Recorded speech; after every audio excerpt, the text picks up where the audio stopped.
நம்ம சேனலுக்காக புதுசா சோனில இருந்து ஒரு மிரர்லெஸ் கேமரா வாங்கியிருக்கேன். இதோட நேம் பாத்தீங்கன்னா சோனி ZV-E10. இந்த கேமராக்காக நான் ரொம்ப வெயிட் பண்ணிட்டு இருந்தேன்னு சொல்ல முடியும். இதுக்கு முன்னாடி இந்த சேனல்ல பார்த்த எல்லா வீடியோஸுமே மொபைல் போன்ல தான் ரெக்கார்ட் பண்ணிருப்பேன். இனிமே வரப்போற வீடியோஸ் எல்லாமே இந்த கேமரால இருந்து தான் எடுத்து வரோம். இதோட குவாலிட்டி எப்படி இருக்கு, ஃபர்ஸ்ட் பாக்ஸ்ல எல்லாம் என்ன இருக்கு அப்படிங்கறத ஃபர்ஸ்ட் இந்த வீடியோல பார்த்தலாம். வாங்கியிருக்கிறது சோனியோட கேமரா ஒன்று, அப்புறம் வந்து சிக்மால இருந்து 30mm லென்ஸ் 1.4 லென்ஸ் ஒன்று வாங்கியிருக்கேன். இது கிராப் சென்சார். எப்படி இருந்தாலும் இந்த லென்ஸே ஓரளவுக்கு நல்லா ரொம்ப டைட்டா தான் இருக்க போகுது. பட்ஜெட் அந்த அளவுக்கு இல்லாதனால 30mm பர்ச்சேஸ் பண்ணிட்டேன். அப்புறம் இதுக்கு ஃப்ரீயா அந்த ஒரே ஒரு பேக் மட்டும் கொடுத்துருந்தாங்க, வேற எதுவுமே கொடுக்கல. இந்த பேக் மட்டும் தான் ஃப்ரீ. கேமராவோட பிரைஸ் எவ்வளோன்னு பார்த்தீங்கன்னா 60,000 ரூபா வந்தது. நான் கிட் லென்ஸோட எடுக்கல. கிட் லென்ஸோட எடுத்திருந்தா உங்களுக்கு 70,000 கிட்ட வந்திருக்கும். ஆனால் கிட் லென்ஸ் இல்லாமல் 60,000 ரூபா அந்த பிரைஸ் ரேஞ்சில் வந்தது. ஃபர்ஸ்ட் பாக்ஸில் என்ன இருக்குன்னு ஓப்பன். இதில் வந்து மெமரி கார்டு மட்டும் கொடுத்துருந்தாங்க, அதை நான் கழட்டிட்டேன். ஏற்கனவே ஓப்பன் பண்ண பாக்ஸ் தான், இருந்தாலும் உங்களுக்காக ஃபர்ஸ்ட்லேருந்து ஓப்பன் பண்ணி காமிக்கிறேன். Memory card 64 GB memory card ஒன்று, ஒரு பேட்ரி இது கூட வருது. அப்புறம் வந்து இது சார்ஜிங்காக யூஸ் பண்ணுற அடாப்டர், டைப் சி கேபிள் இருந்தது, வாரண்டி கார்டு. அப்புறம் இதில் வந்து இன்பில்டாக மைக் இருக்குது, அதுக்காக இந்த டெட்கேட் கொடுத்துருக்காங்க. இன்பில்டான மைக்கு நல்லா இருக்குன்னு தான் கேள்விப்பட்டிருக்கேன். நம்மளும் செக் பண்ணி பார்க்கலாம் இந்த வீடியோவில். அடுத்ததாக நம்மளோட கேமரா, ப்ளூ கேமரா.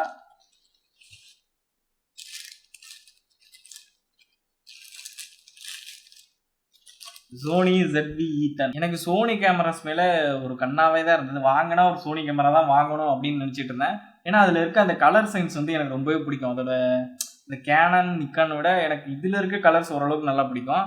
அதுக்காக தான் இந்த சோனி கேமராவே ப்ரிஃபர் பண்ணேன். சோனி ZV-1 தான் வாங்கலான் இருந்தேன். அப்புறம் சரி ZV-1ஓட இதில் நம்ம லென்ஸ் எல்லாம் சேஞ்ச் பண்ணிக்கலாம், அப்படி சில ஃபீச்சர்ஸ் எல்லாம் இருக்குல்ல, அதுக்காக தான் ZV-E10 வாங்கினேன். அதுவும் இல்லாமல் ZV-1க்கு அப்புறம் இது லான்ச் ஆனிச்சு. இது கொஞ்சம் லேட்டஸ்ட்டாக இருக்குது அப்படிங்கிறதுனால இதை பர்ச்சேஸ் பண்ணிட்டேன். ரிவ்யூஸும் நல்லா இருந்தது. நான் பார்த்தீங்கன்னா நம்ம V2K ஃபோட்டோகிராஃபி இருக்கார்ல, அவரோட சேனலில் தான் பார்த்து இதெல்லாம் ரிவ்யூ பார்த்தேன். நல்லாவே சொல்லியிருந்தாங்க. சரின்னு சொல்லிட்டு இது வாங்குறது தான் ஃபுல்லாக பிளானு. ஒரு வழியாக வாங்கியாச்சு சோனியோட கேமரா. இந்த கேமரா நான் அந்த அளவுக்கு எனக்கு யூஸ் பண்ண தெரியுமான்னு கேட்டால் தெரியாது. நான் இதுக்கு முன்னாடி இதில் சில வீடியோஸ்லாம் நம்ம சேனலில் கேமராஸ்லாம் வந்திருக்கும். DSLR வச்சு தான் எடுத்திருப்பேன். ஆனால் அது சில ரீசன்னால அந்த DSLR போய் அதுக்கப்புறம் மொபைல் ஃபோன் வச்சு தான் ஃபுல்லாக எடுத்துக்கிட்டு இருந்தேன். இப்போ தான் நம்ம சேனலுக்காக இந்த கேமரா ஒன்று பர்ச்சேஸ் பண்ணியிருக்கோம். அதனால இது எனக்கு அவ்வளோ யூஸ் பண்ண தெரியாது. இனிமேல் தான் கொஞ்சம் லேர்ன் பண்ணிக்கணும். அது ரொம்ப இந்த கேமரா வந்து ஓரளவுக்கு பிகினர்ஸ் எல்லாம் யூஸ் பண்ணுற மாதிரி தான் இருக்குது. அதனால தான் இது மெயினாக செலக்ட் பண்ணவே. மிச்ச கேமராஸ்லாம் நிறைய இது பண்ண வேண்டியிருக்கும். இதில் நிறைய மோட் கொடுத்துருக்காங்க. ப்ராடக்ட் ஷோகேஸ் மோட்லாம் இருக்குது. நம்ம சேனலுக்கு ப்ராடக்ட் ஷோகேஸ் மோட் ரொம்பவே தேவைப்படும். அது மட்டும் இல்லாமல் பேக்ரவுண்ட் பிளர் இருக்குலாம், ஒரே ஒரு பட்டன் கிளிக் பண்ணால் பேக்ரவுண்ட்லாம் பிளர் ஆயிரும். அப்படி நிறைய ஆப்ஷன் இருக்குது. அதனால இந்த மாதிரி ஆப்ஷன்லாம் இருக்கனால தான் இது சூஸ் பண்ணினேன். கேமரா பார்க்குறதுக்கு எப்படி இருக்குது நீங்கள் சொல்லுங்கள். இதில் ஃப்ளிப்கோட் ஸ்க்ரீன் வேறு இருக்குது. இதுவும் எனக்கு ரொம்பவே பிடிச்சிருந்தது. ஆனால் அந்த ஸ்க்ரீன் அந்தளவுக்குலாம் நல்லா இருக்குமான்னு தெரில. ஆனால் ஓகே. இதில் இருக்க மைக்கு ரொம்பவே நல்லா இருக்குன்னு தான் நினைக்கிறேன். நான் உங்களுக்கு டெஸ்ட் எல்லாம் பண்ணும்போது நான் காமிக்கிறேன். அடுத்து கேமரா கொஞ்சம் ஓரமாக வச்சுட்டு லென்ஸ் ஓப்பன் பண்ணணும். அடுத்து லென்ஸு சிக்மாவோட 30mm 1.4 லென்ஸு. இது கிராப் சென்சார்க்குள்ள லென்ஸ் தான். இது 60mm வாங்கியிருந்தா ஓரளவுக்கு கொஞ்சம் ஒய்டாக இருந்திருக்கும். நான் மேக்ஸிமம் ஸ்டூடியோ செட்டப்லேயே தான் எடுக்க போகிறேன். அதுக்காக இது ஓரளவுக்கு ஓகே அப்படிங்கிற மாதிரி தான் தோணுச்சு. அந்தளவுக்கு கிராப் இருந்தாலும் ஃபியூச்சரில் வேணால் அப்டேட் பண்ணிக்கலாம். 60mm ஒரு லென்ஸ் ஒன்று பர்ச்சேஸ் பண்ணிக்கிட்டா போதும். கொஞ்சம் ப்ரைஸ் அதிகமாக இருக்குது, அதனால லேட்டாக பர்ச்சேஸ் பண்ணிக்கலாம்னு விட்டேன். நீங்கள் யாராச்சும் கேமராஸ் எல்லாம் யூஸ் பண்ணிக்கிட்டு இருக்கீங்கன்னா லென்ஸு செகண்ட் ஹேண்டில் வாங்குறது ஒர்த்தா இல்லை ஃப்ரெஷ்ஷாக வாங்கிக்கலாமா, எனக்கு ஒரு டவுட் இருக்குது. அப்படி எது வாங்கினா பெஸ்ட்டாக இருக்கும் அப்படிங்கிறத கமெண்ட் பாக்ஸில் கொஞ்சம் சொல்லுங்கள். இப்போ லென்ஸை நம்ம கேமராவோட அட்டாச் பண்ணி பார்த்துருவோம் எப்படி இருக்குது. ஏன்னா நான் இதுலேருந்து அடுத்து ஒரு சேஞ்ச் ஓவர் உங்களுக்கு காட்டணும்ல, அது எப்படி இருக்குது அப்படிங்கிறத நீங்கள் லைவாகவே பார்க்கலாம். நான் இதெல்லாம் போட்டுட்டு அப்புறம் கேமரா உங்கள்கிட்ட காமிச்சிட்டு அப்புறம் மவுண்ட் பண்ணி காமிக்கிறேன். கேமராவில் இப்போ லென்ஸ் எல்லாம் மவுண்ட் பண்ணியாச்சு. எப்படி இருக்குது கேமரா பார்க்குறதுக்கு எப்படி இருக்குது அப்படிங்கிறதையும் கமெண்ட் பாக்ஸ் சொல்லுங்கள். எனக்கு ரொம்பவே பிடிச்சிருக்கு. ஏன்னா சரியான லைட் வெயிட்டு, ரொம்ப வெயிட்டே கிடையாது. மிரர்லெஸ்னால் இப்படி தான் இருக்குன்னு நினைக்கிறேன். நான் இப்போ தான் ஃபஸ்ட் டைம் யூஸ் பண்ணுறேன் கேமராவே. இப்போ தான் ஃபஸ்ட் டைம் யூஸ் பண்ணுறேன்.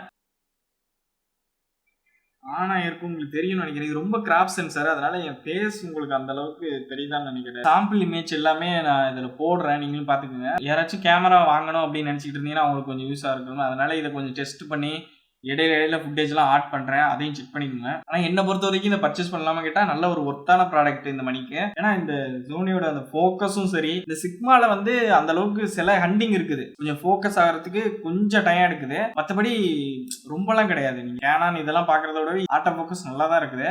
ஆனால் கொஞ்சம் ஃபஸ்ட்டு ஸ்டார்டிங்கில் மட்டும் லைட்டாக கொஞ்சம் ஸ்ட்ரகிள் ஆகுது அந்த சிக்மா லென்ஸால தான் நினைக்கிறேன். மற்றபடி வேற எந்த மைனஸும் எனக்கு தெரியல. இது பேட்டரி லைஃப் பார்த்தீங்கன்னா ஒரு 1 ஹவர் இல்லாட்டி 1.5 ஹவர்ஸ் 2 ஹவர்ஸ் வரைக்கும் எடுக்கலாம்னு சொல்கிறாங்க. ஆனால் 1 ஹவர் 1.5 ஹவர்ஸ் வரைக்கும் இருக்குது. பவர் பேங்க் ஒன்று இந்த கேமராக்காக ஒன்று வாங்கணும், ஏன்னா அட்டாச் பண்ணி வச்சுட்டு அதிலே யூஸ் பண்ணிக்கலாம். ஓகே, இப்போ நீங்கள் இப்போ பார்த்துக்கிட்டு இருக்கிறது எல்லாமே மொபைல் ஃபோனில். இனிமே பார்க்க போறது வந்து இந்த இதில் எடுக்கிற வீடியோ. இப்போ நீங்க பார்த்துக்கிட்டு இருக்குது அந்த சோனி ZV-E10ல எடுத்துக்கிட்டு இருக்க வீடியோ தான். இதுக்கு முன்னாடி நீங்க பார்த்தது என்னோட போன்ல எடுத்துக்கிட்டு இருந்தது. இது வரைக்கும் எல்லா வீடியோஸுமே அதுல தான் வந்துகிட்டு இருந்தது. இனிமே எடுக்க போற வீடியோஸ் எல்லாமே இந்த கேமரால தான் வரும். இது எப்படி இருக்கு, இதுக்கு முன்னாடி இருந்த வீடியோ எப்படி இருக்கு அப்படிங்கறத கமெண்ட் பாக்ஸ்ல நிச்சயம் சொல்லுங்க. ஏன்னா இந்த கேமரா வந்து எனக்கு பிடிச்சிருக்கு. உங்களுக்கு வியூவர்ஸா நீங்க பார்க்கும்போது உங்களுக்கு எது பெட்டரா இருக்கு, மொபைல் போன்ல எடுத்தது பெட்டரா இருந்ததா இல்ல இந்த மாதிரி கன்டினியூ பண்றது பெட்டரா இருக்கா அப்படிங்கறத கமெண்ட் பாக்ஸ்ல மென்ஷன் பண்ணுங்க. இதுல பாத்தீங்கன்னா இந்த கேமரா எல்லாமே நல்லா இருக்கு. ஆட்டோ ஃபோக்கஸ் எல்லாம் பயங்கரமா இருக்குது. நம்ம ப்ராடக்ட் ஷோகேஸ் மோட்லாம் இருக்குது, அதெல்லாம் ரொம்பவே ஹெல்ப் ஆனிச்சு. இப்போ ப்ராடக்ட் ஷோகேஸ் மோடு வேணா உங்களுக்கு டெமோ காட்டுற பாருங்க.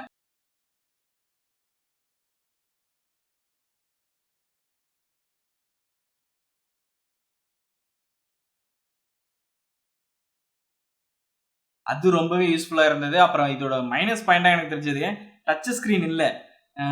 சோனியோட எல்லா மெனு சிஸ்டமே இப்போ டச் ஸ்கிரீன்லாம் இல்லாம தான் வரும் அப்படின்னு சொல்றாங்க. எனக்கு தெரியல, நான் இந்த கேமரா தான் இப்போ யூஸ் பண்றேன். டச் ஸ்கிரீன் இருந்தா ரொம்ப கொஞ்சம் கன்வீனியன்ட்டா இருந்திருக்கும்னு நினைக்கிறேன். ஏன்னா அந்த அளவுக்கு டச் ஸ்கிரீன் ரொம்பவே யூஸ்ஃபுல்லா இருந்திருக்கு. இதோட மெனு ரொம்பவே கஷ்டமா இருக்கு சோனியோட மெனு. அது டச் ஸ்கிரீன்லாம் இருந்தா ஓரளவுக்கு நம்ம கையிலே வச்சு, இப்போ நான் ஃபிளிப்கார்ட் ஸ்கிரீன்ல திருப்பிட்டு நான் வீலாக்கோ ஏதோ பண்றேன்னா அதிலே சேஞ்ச் பண்ணிக்க முடியும் என்னால். ஆனால் இதில் வந்து அந்த அளவுக்கு பண்ண முடியறதில்ல. எல்லாமே பட்டனை வச்சு தான் பண்ண வேண்டியது இருக்குது. அது ரொம்பவே கஷ்டமாக இருக்குது. ஃபோக்கஸ் பாயிண்ட் மட்டும் நம்ம எந்த இடத்துல ஃபோக்கஸ் பண்ணுமோ அதில் டச் பண்ணால் அந்த ஸ்க்ரீனில் ஒர்க் ஆகும், அவ்வளோதான். இது கிராப் சென்சாருங்கிறனால அந்த அளவுக்கு அது ஒய்டாக இல்லை. இது பார்க்குறதுக்கு வியூ எப்படி இருக்குது அப்படிங்கிறத நீங்களும் சொல்லுங்கள். இல்லை இதுக்கு மேலே நான் ஒரு லென்ஸ் அப்கிரேட் பண்ணணுமா அப்படின்னு கூட நீங்கள் கமெண்ட் பாக்ஸில் தாராளமாக சொல்லுங்கள். என்னால் முடிஞ்ச அளவுக்கு இன்னொரு லென்ஸ் வேணால் சேஞ்ச் பண்ணுறேன். இப்போதைக்கு நான் யூடியூப் ஆரம்பிச்சு இப்போதான் நம்மளோட ஃபர்ஸ்ட் கேமரா பர்ச்சேஸ் பண்ணியிருக்கேன். எனக்கு இந்த கேமரா ரொம்பவே பிடிச்சிருக்கு. சேனலுக்கான ஒரு அப்கிரேடை தான் பார்க்குறேன். இந்த அப்கிரேட் உங்களுக்கு பிடிச்சிருக்கா இல்லை இன்னும் என்னென்ன சேஞ்ச் பண்ணணும் அப்படின்னு கமெண்ட் பாக்ஸில் கமெண்ட் பண்ணுங்கள். இனிமேல் வரப்போகிற வீடியோ எல்லாமே இந்த கேமராவில் தான் வரும். இந்த கேமராவை லாங் டைமாக யூஸ் பண்ணிட்டு இது நல்லா இருக்கா இல்லையா அப்படிங்கிறது உங்களுக்கு ஒரு ரிவ்யூ வேணுமா அப்படின்னு கமெண்ட் பாக்ஸில் கமெண்ட் பண்ணுங்கள். ஏன்னா இது ஃபுல் டே நான் யூஸ் பண்ண தானே போகிறேன். அது எப்படி இருக்குது அப்படிங்கிறத உங்களுக்கு கமெண்ட் நீங்கள் கேட்டால் நான் கமெண்ட் போஸ்ட்லேயும் மென்ஷன் பண்ணுறேன். அப்படி இல்லாட்டினா தனியாக டெடிகேட்டடாக ஒரு வீடியோ கூட மேக் பண்ணுறேன். இதே மாதிரி இன்னும் சேனலில் சில அப்கிரேட்லாம் பண்ணணும்னா ஓரளவுக்கு நம்ம வீடியோ கொஞ்சம் சப்போர்ட் பண்ணுங்கள். ஃபைவ்டெக் சேனல் சப்ஸ்கிரைப் பண்ணிக்கோங்க. நீங்கள் பார்த்துக்கிட்டு இருக்குது ஃபைவ்டெக், நான் கவி.